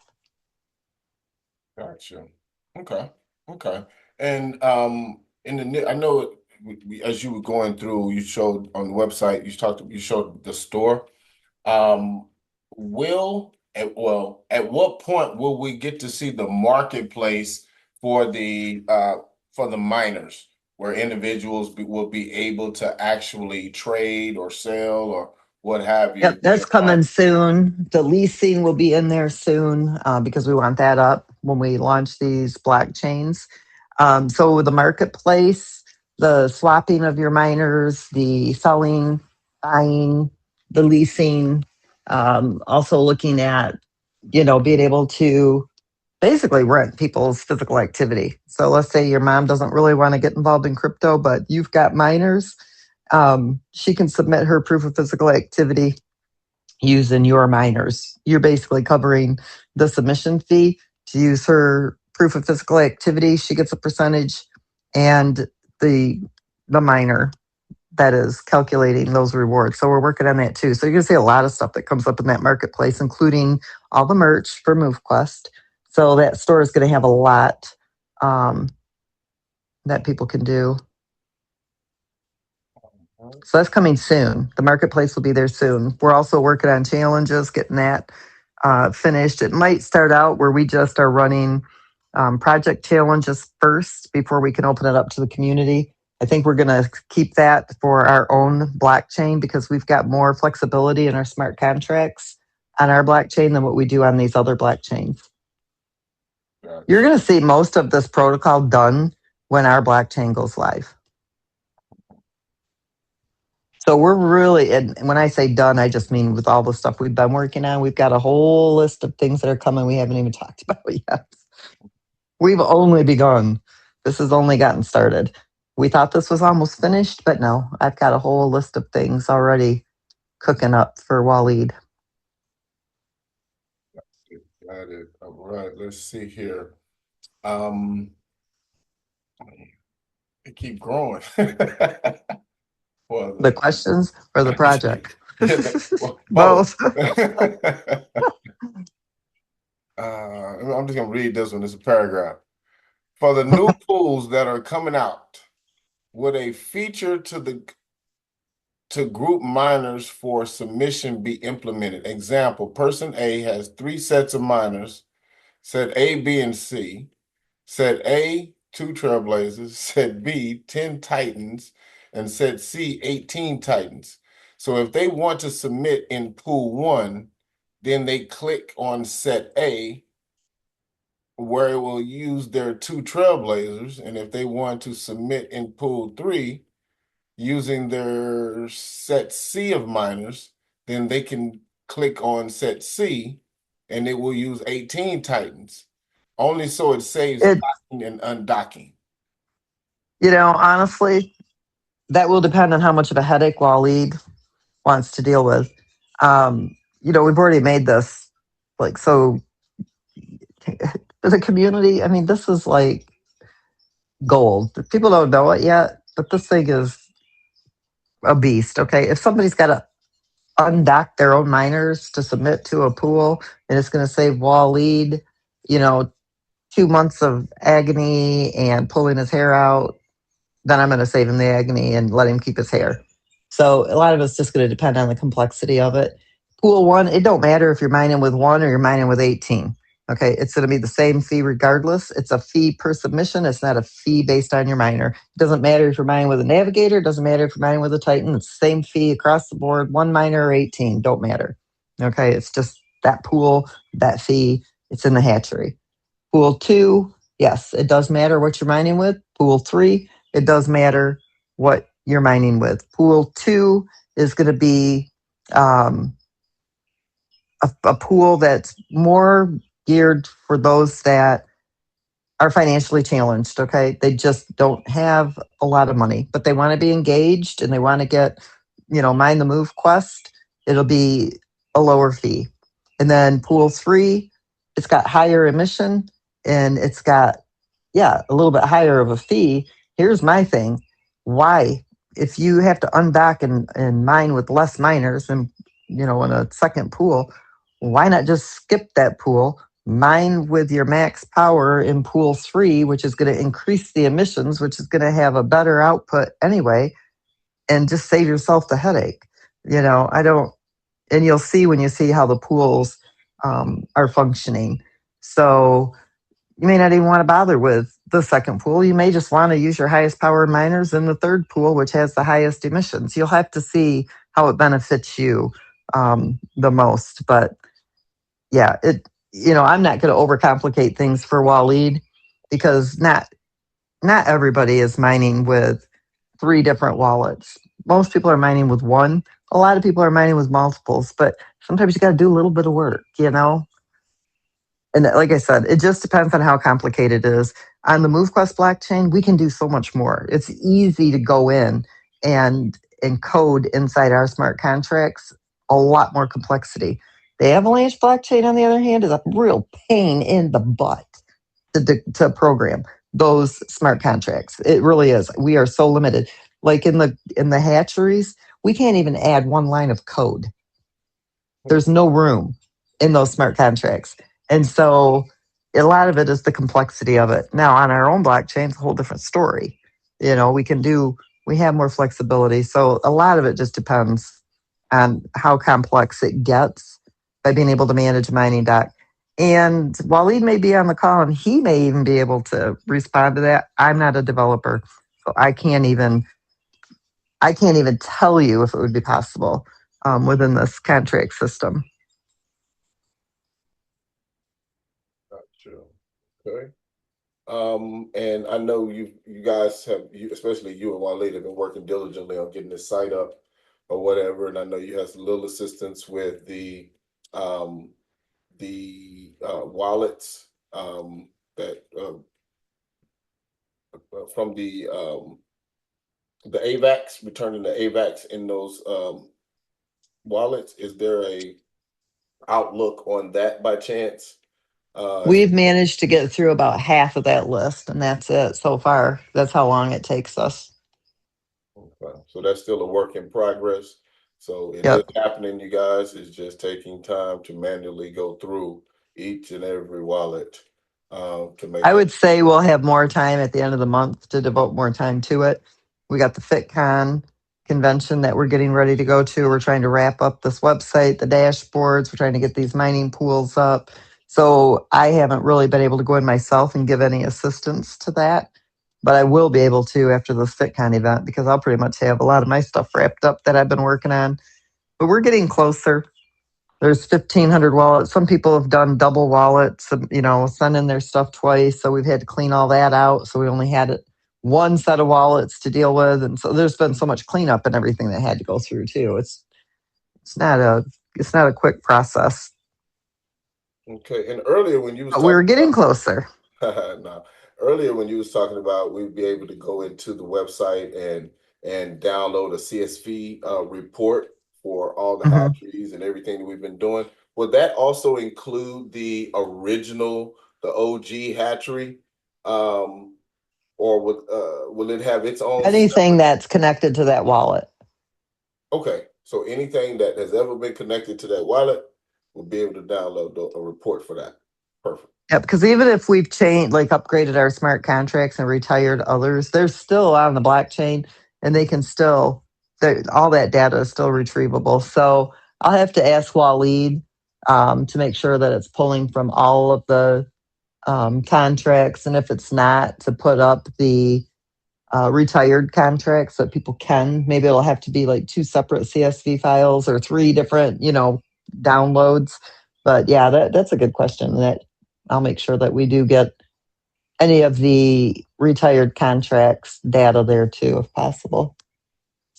Gotcha. It's still there. I mean, the contracts are still on the blockchain. You see what I'm saying? If we're not using them anymore, it doesn't mean that the data is not retrievable. It is. I just need to have Waleed add that into the dashboard for people.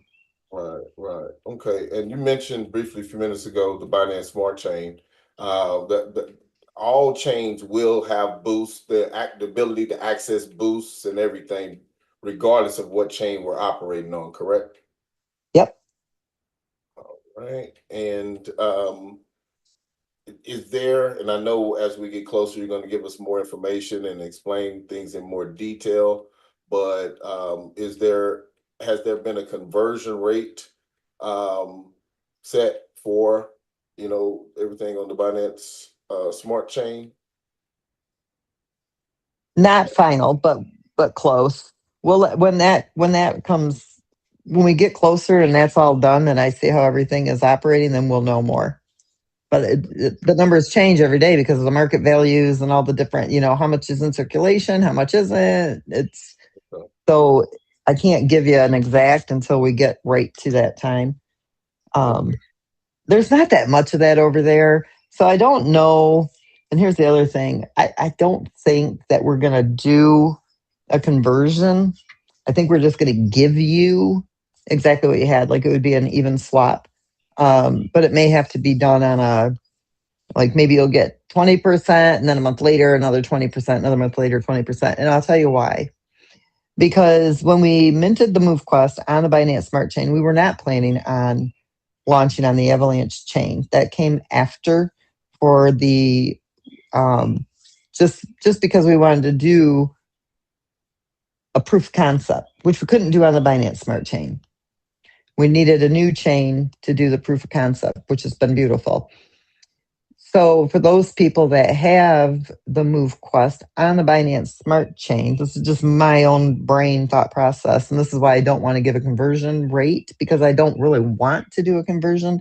What I want to do is just do 100%.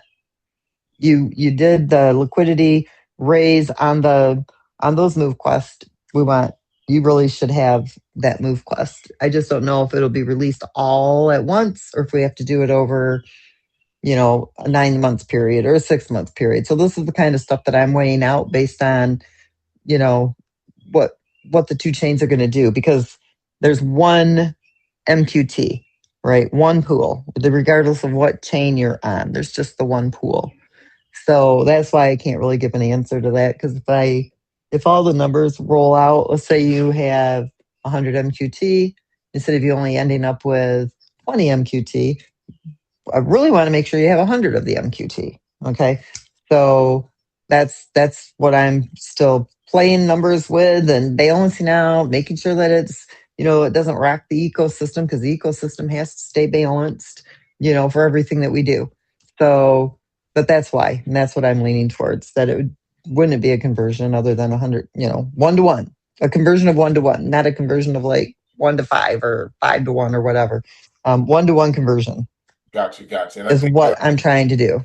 yeah, and I believe that question specifically was more related to GFAM, or what have you. So there won't be a conversion for GFAM to MQT because GFAM is going to kind of be like the Q chip, and GFAM has got its own use, and GFAM is going to be that I'm working on something that everybody who has GFAM will probably absolutely love. So when I'm done with that, I will release that, but that's not going to convert to MQT. GFAM is going to have its own system that's going to be very beneficial to those of you that have been on the Binance Smart Chain with that mining at GFAM. Gotcha. And will submissions be or unpaused prior to the chain releasing, or will it stay as is until it's like opened up all at one time? We're going to open it up all at one time.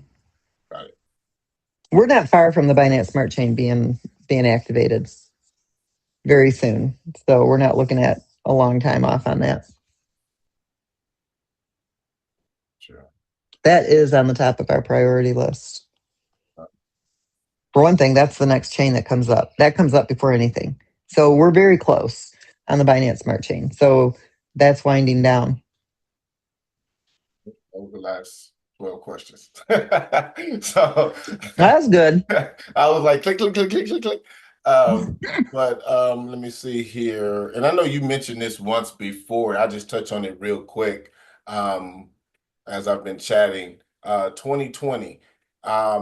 Unfortunately, she's not able to just take more tokens out of tier 2 in order to open up tier 5 or 4.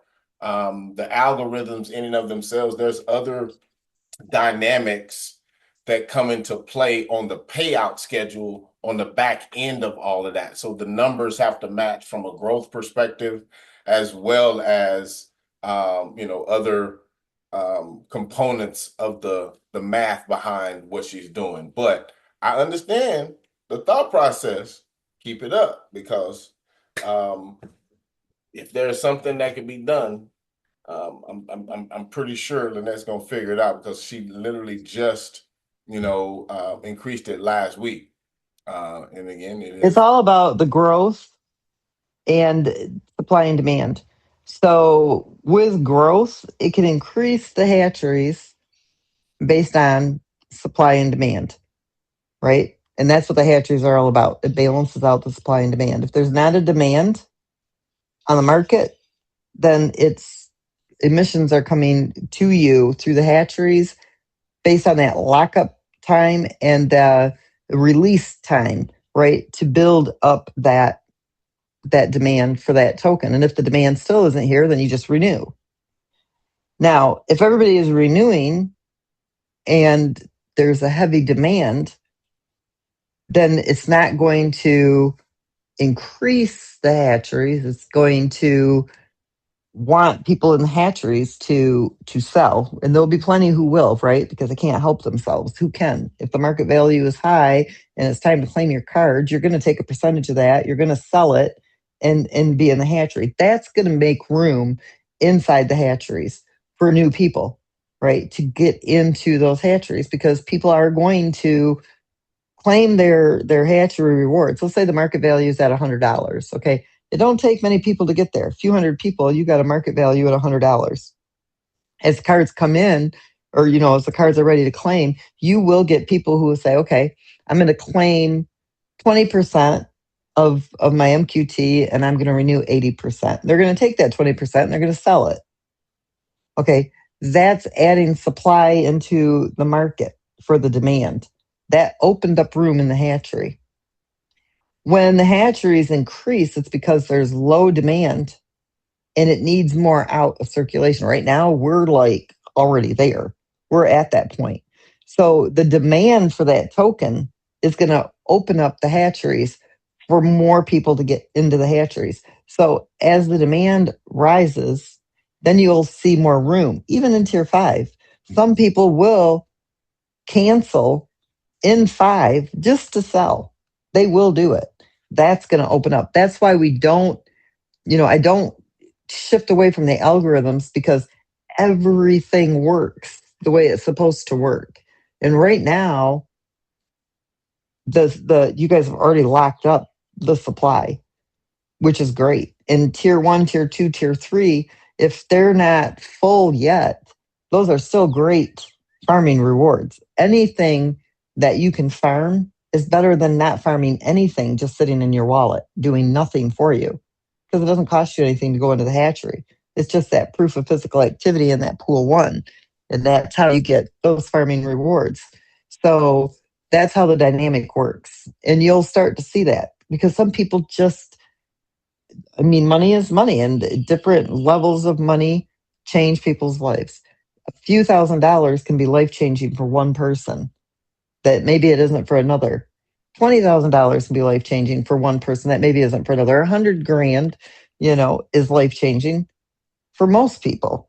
So you'll start seeing, as the community is growing and the market value is increasing, you'll see people come out of the hatcheries just to sell. They're going to supply that demand. That's what you want. But what that does is it opens up the hatcheries for people to start coming back into them again, which is going to lock up that supply if the demand isn't there again. So that's, everything works the way it's supposed to work. And if we are opening up more than what we need, what ends up happening is when the demand is here, then you don't have enough for supply and you get an inflated market value. Now, the ecosystem is chucked full of MoveQuest, just waiting to go into the liquidity pool. So you don't have to worry about an inflated market value, because the ecosystem is holding over 2 million MoveQuest tokens, 2.6 million, 2 point, minus the 500 and something that's in the mining pool. But a lot of that will go back into the liquidity vault anyway. So we are solid when it comes to that. We don't have to worry about an inflated market value.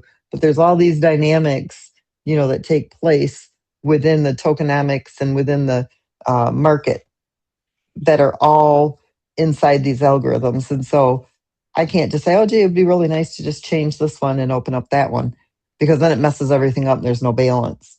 So I already did what I could do within the algorithm, and there's just not room for me to do anything more. There's still 5,000 that can be opened in tier 4, and that'll slowly open in little intervals, but not all at one time.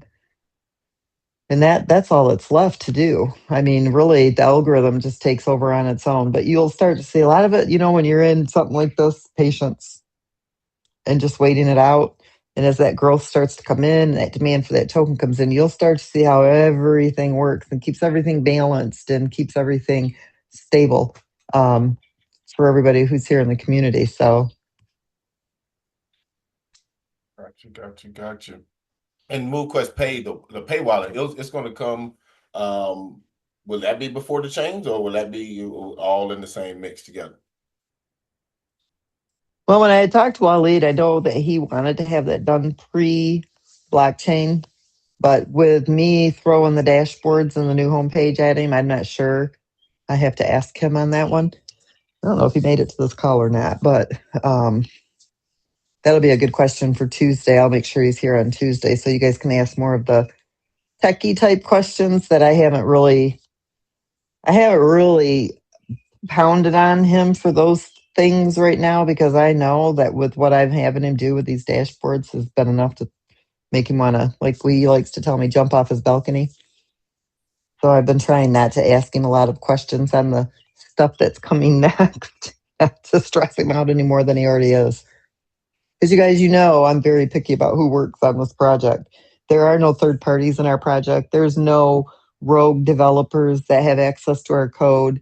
I don't trust people when it comes to getting access to this, because I want absolutely nothing to happen to it. We don't want any back doors. We don't want no issues down the road that we can't go in and fix. One bad actor inside our code can ruin the whole thing. And so I try to be very mindful of what Waleed is doing and understand, you guys, that I am so picky about, and so is he. We don't want anybody. This has been a very long development process to do this and do it the right way. And so we've had to be really careful, on how we do things. And here is the man of the hour. Who went and got him? Somebody went and got him. The living How you legend. doing, Mr. Wale? W Top G. Hello. We have some questions that I told him I can't answer for them because one, I already know how stressed out you are from doing the dashboard and now the homepage and all the other things that I'm throwing at you, that I didn't really want to stress you out saying, okay, well, when are you going to have this done, that done, that done? Explain to them why you're the only one who touches all of this code and why we don't have somebody else helping you right now. So here's the first question. Are we going to bring up, and if you don't know, just say you don't know, because some of the stuff we haven't really talked about in the last couple of weeks. Are we still leaning towards bringing up the MoveQuest blockchain before we do the other ones? Now, mind you, Binance Smart Chain is coming first, but are we going to bring up the other 5 first, then the MoveQuest blockchain, or are we going to do Binance, MoveQuest, then the other 4?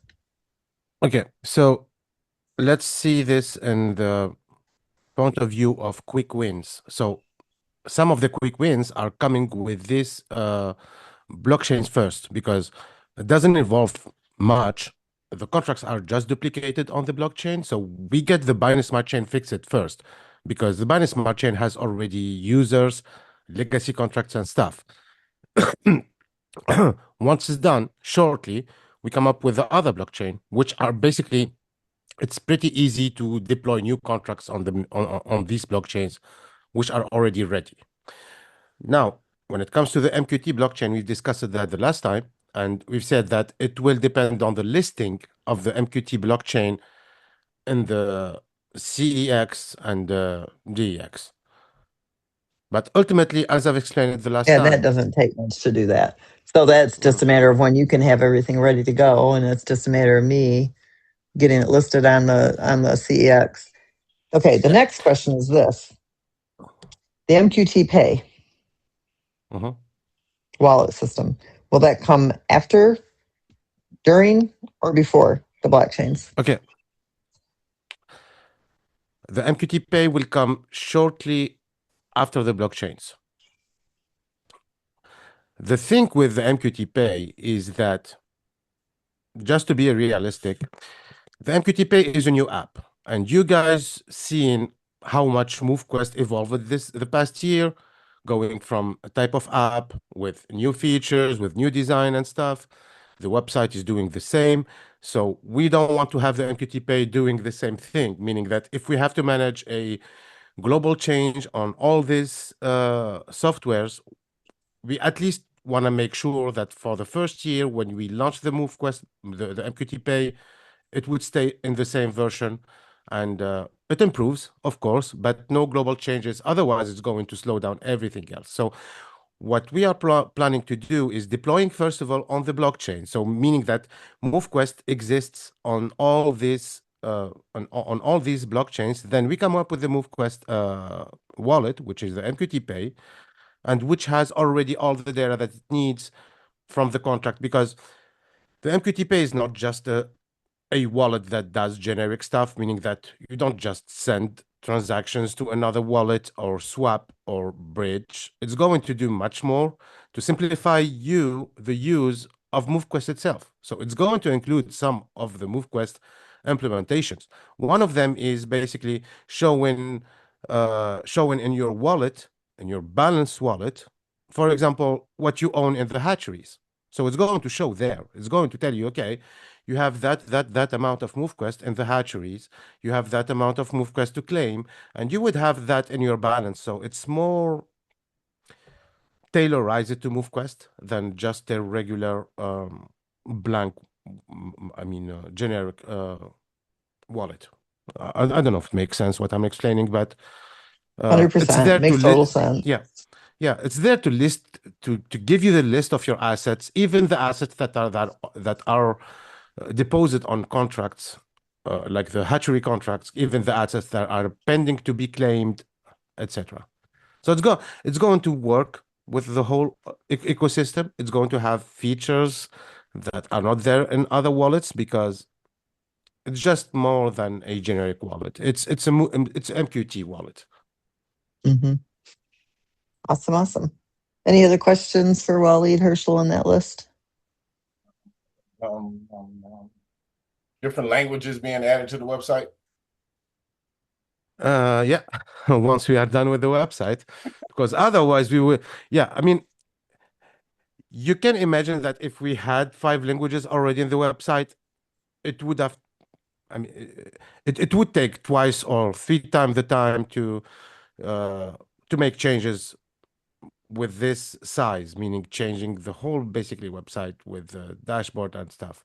So once we And get poor to a Waleed was stable not version, planning on doing this, were you? I'm sure you're not. I know I said you were not planning. I'm Oh, pre- and by the way, Waleed, I thought about changing it just one more time. I might have come up with a better dashboard system. I'm good. I mean, I'm used to. I'm joking No, with it's you. I fine. am not. I'm happy with it. Oh, you're so good. You see how well he works with me, you guys? He just appeases me. Oh, gosh. All right. Any other questions or So, could we leave? We're going to MQT Pay as source. but, okay, they're asking if the MQT Pay would be Yeah. more or less secure than Trust Wallet. Well, Okay. that's an easy one. Of course, it's going to be more secure. We don't do things half-assed. Yeah, it's going to be more secure because it's going to be tailored to MoveQuest, meaning that Mm-hmm. the wallet itself would recognize when you go to a phishing website, and it's easier to do it when it's tailored to MoveQuest because we recognize what is our domain, and we know that this interaction should not happen, for example, with another phishing website. So it's going to be secure in that way. It doesn't mean that technically it's going to be more secure in the generic way than Trust Wallet because Trust Wallet is already secure. MetaMask is already secure. So, but it's Right. going to But be for more our secure when it comes system, to we're going to MoveQuest. be more secure. Exactly. Because Mhm. we, like he just said, we're tailoring it to MoveQuest. When you're on Trust Wallet, it's not tailored to MoveQuest. MetaMask is not tailored to MoveQuest. That's the whole reason for doing this because honestly, you guys, we are so tired of these scammers out there with these stupid phishing links that duplicate our website and you guys fall victim to it. You know, we've done everything we can on our side of a wallet. And this is why we're doing the MQT pay. Seriously. So that we can be more secure for you guys so that people don't get their MQT stolen, falling for a phishing link. So yeah, Wally's 100% right. These wallets you're using are secure, but they're not as secure as the one that we're creating because we are tailoring it specifically for you to MoveQuest. So you can't get taken advantage of. Now, if you give out your private key or your 12-word passphrase, it's going to be the same as it would be for Trust or MetaMask. I mean, if you give that out, you just gave away ownership to your wallet. We can't help you in that situation like any other wallet can't. But we can help you when it comes to the phishing links or being conned or something stupid like that.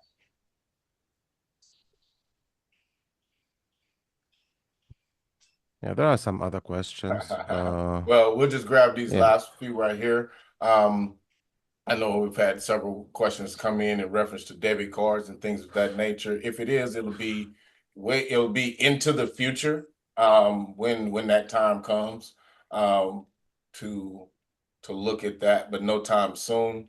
Let me see. I've had different opportunities to already do that, but I don't feel like our community is large enough for the expense because it would be an expense on the community. And so it really doesn't make sense right now. But it's definitely something we look at because, you know, anytime that you can do that, you'd have to do your KYC and everything on your end. And especially in our MQT Pay wallet, you'll be able to use credit card and stuff like that to buy your, like through those Moon Pay and the different stuff as well. But as far as an MQT debit card, yes, I'm already in communications with a company where you can use your crypto basically is cash, but it's still, the community has to grow for us to get there. And we're not quite ready, but I'm always in conversations about the future and what we can bring to the community. So just so you guys know, yes, it is being considered, but there's such an expense to it that the size of the community matters to bring that cost down. And Waleed, before you go, the MoveQuest Pay wallet will be available on mobile as well as desktop, correct? Okay, and the first shot is going to be available on mobile first. Okay. Meanwhile, let me tell you this: the MoveQuest, the MQT Pay will have the private key management, meaning that you will be able to export your private key and you can put it on MetaMask on desktop. So it's actually a crypto wallet. I mean, personally, I use Trust Wallet and MetaMask, for example, in my mobile and desktop with the same address. So I mean, at first, to use the website, you can just import or use the same private key on both your mobile or website. But afterward, we are coming with a browser extension for the desktop. We need to finalize the functions first. Then once the functions are finalized, we can do the extension for the browser. It doesn't take too much time, but it needs to match whatever exists in mobile. So we are going mobile first, then desktop. But meanwhile, if you use your mobile, I mean, just you can copy paste your private key into MetaMask and have the same wallet running on two platforms.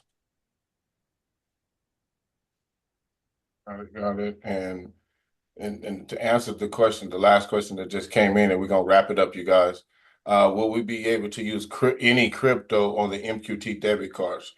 We don't have a debit card yet. That would be something that may happen in the future once the community is large enough.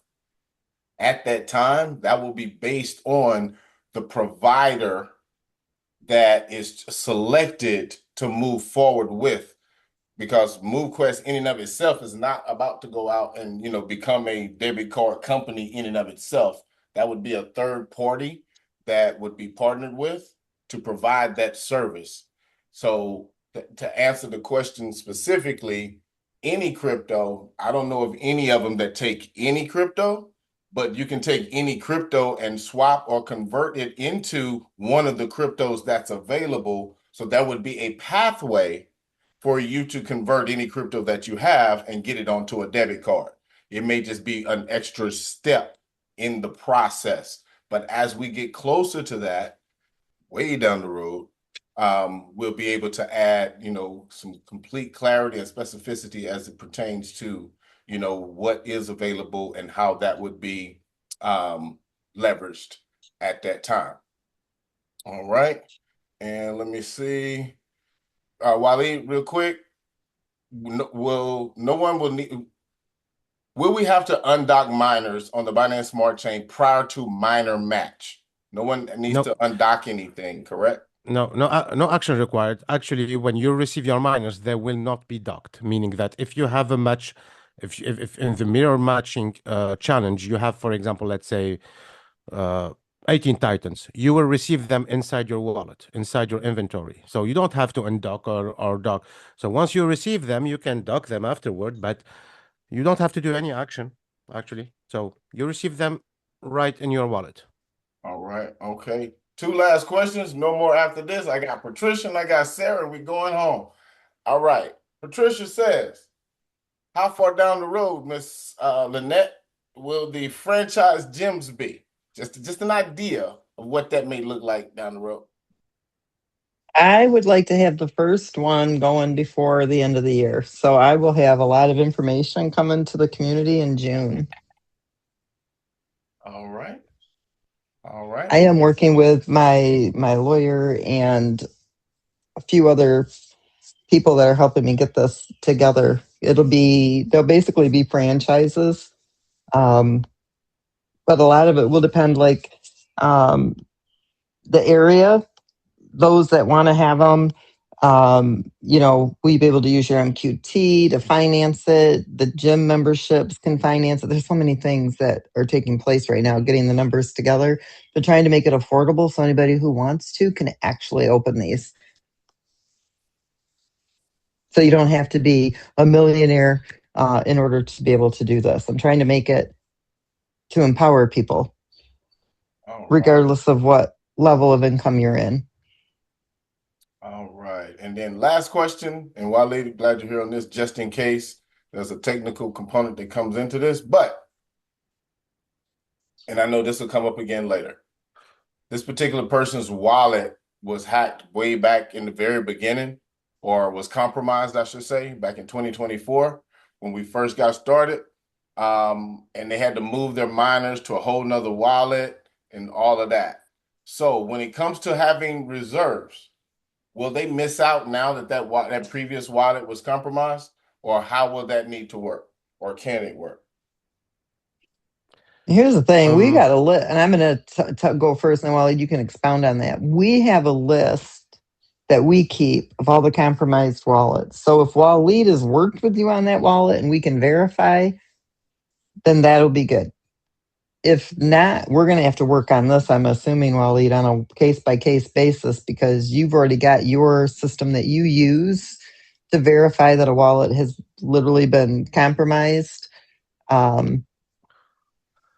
Yeah. That's I want to answer the question in a different way, in more generic way. I'm going to say that the thing with MoveQuest is that you are not dealing with a cold corporation structure, meaning that many of you guys, when you come to the support, you sometimes find me there.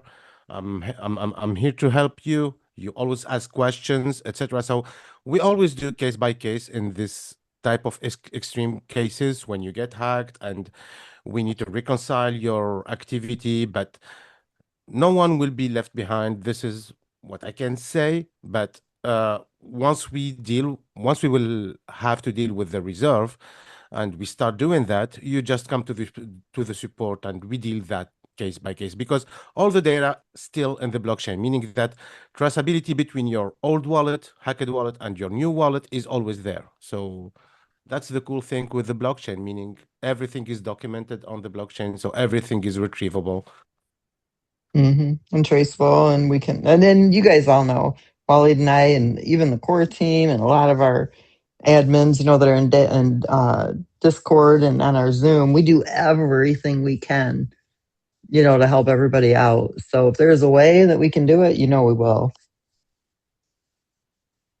All right. Well, guess what, y'all? We officially, no more questions, please.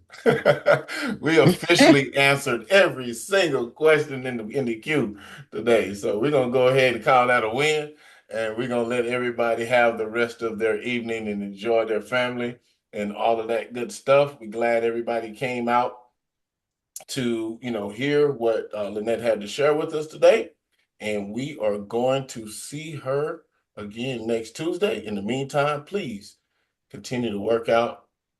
Do a little bit more tomorrow than you did today. Get better, get healthier, mind more. And I think there's somewhere it's written, move more, mind more, earn more. Somewhere around there. Let's try it and see. Yep. Let's try it and see. Until next time, everybody, y'all have a wonderful rest of your evening. And we'll see you on the next one. Night, everybody.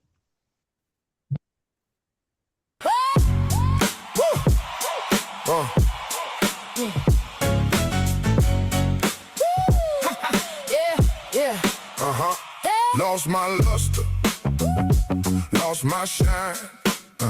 Skipped a few rounds, let the mirror lie. But I'm back at the door, laces tied tight. Hard on the floor, now I'm ready to fight. One more rep, one more mile. One good look brings back my style. Mind on fire, feet on time. I'm not gone, I'm just rewired. Back in my groove, back in my groove. Watch me move, watch me move. Back in my groove,